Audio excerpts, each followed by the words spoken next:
Party का संदेश लोगों तक पहुंचाने की और जो लोकसभा के चुनाव आ रहे हैं उनके लिए लोगों को तैयार करने के लिए जो ये मुहिम है ये हमारी चली हुई है। और इसके साथ ही हमारी मुहिम है कि हमारे फैज़ाबाद लोकसभा चुनाव क्षेत्र में जो उभरते हुए नौजवान हैं, जिनको लोगों में जिनके मन में लोगों के लिए दर्द है, जो लोगों की लड़ाई लड़ना चाहते हैं, जो कांग्रेस पार्टी की लड़ाई लड़ना चाहते हैं, तो उन सभी उम्मीदवारों को भी हम पार्टी के स्तर पर उनको आगे बढ़ाने का काम कर रहे हैं, जिससे इलाके को अगर अच्छा नेतृत्व मिलेगा तो निश्चित तौर पर NIT जैसा विधानसभा चुनाव क्षेत्र जहां इतनी गंदगी है, जहां इतने बदहाली में लोग जीने को मजबूर हो रहे हैं, जहां गंदगी के ढेर बने हुए हैं, जहां गंदगी के कॉरपोरेशन का जो कूड़ा करकट डालने का स्थान भी NIT में बनाया जा रहा है। तो इस तरह की लड़ाई अब लड़नी पड़ेगी और लड़ाई लड़ने के लिए जांबाज लोगों की ज़रूरत है। इलाके की 36 बिरादरी के लोगों ने आज ही आकर के दिखा दिया कि आने वाले दिनों में भाजपा के पाखंड की इस इलाके में कोई जगह नहीं रहेगी। केवल और केवल जो लोग काम करना चाहते हैं, जगन डागर जैसे हमारे गिरीश भारद्वाज जी हैं, राजेश आर्य जी हैं और भी हमारे नौजवान साथी चाहे कहीं भी जो आगे आना चाहते हैं, तो उनको मौका देने का समय आ गया। दरअसल साहब जगन डागर ने अपने लिए और आपके लिए वोट मांगे, अपने लिए विधानसभा के लिए, आपके लिए लोकसभा के लिए लोगों से क्या कहोगे? और कहा है कि अगर आप अपनी गोदी में नहीं बिठाएंगे तो फिर चुनाव जरूर लड़ेंगे, चाहे कहीं से लड़ें।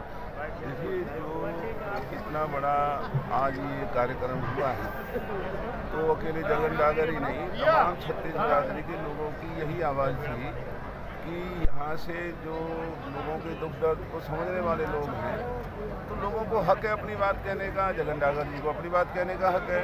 फैज़ाबाद लोकसभा के लिए आपके लिए कहिए, उन्होंने कोई वोट दी? मैं फैज़ाबाद लोकसभा के लिए लगा हुआ हूँ, दिन रात लोगों में जा रहा हूँ, पूरे 9 किलो विधानसभा क्षेत्र में जाता हूँ।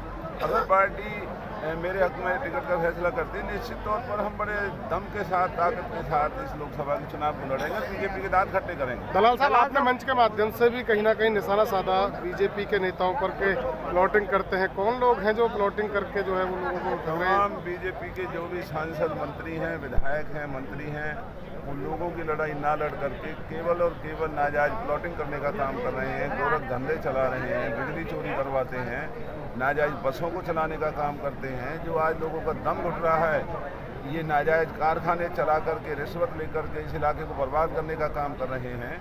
तो चाहे वो बीजेपी वाले लोग हैं या वो हमारी पार्टी के लोग हैं, हम किसी को नहीं बख्शेंगे। हमारे लिए लोगों के जो हित हैं वो सर्वोपरि हैं। लोगों की लड़ाई लड़ने के लिए अपनी पार्टी के नेताओं पर भी जो है वो निशाना साधा है कि कांग्रेस के कुछ लोग भी ऐसे हैं बीजेपी से। हाँ, जो ये बड़े बड़े कारखानों को खरीद करके और उसमें कुछ हमारे भी कांग्रेस के लोगों को शामिल कर लिया जाता है, तो हम उनके भी खिलाफ हैं। क्योंकि हमारे लिए लोगों की जो जीवन है, जो बड़े बूढ़ों का दम घुट रहा है घुटन में, जो मरीजों की बदहाली हो रही है, तो हमारे लिए उनका जीवन बचाना जरूरी है, चाहे उसमें हमारे लोग हों या बाहर वाले लोग। कांग्रेस के कौन कौन लोग हैं? वो ज़्यादा नहीं है कुछ, तो वो जब समय आएगा तो आपके सामने उनकी जो असलियत है वो आ जाएगी। दलाल साहब, जिस NIT विधानसभा में आप खड़े हैं वहाँ पर नीरज शर्मा भी आपके कांग्रेस के विधायक हैं, वैसे में जगन डागर वहाँ से दावेदारी कर रहे हैं, तो क्या लगता है क्या रहेगा? अब चुनाव का समय है,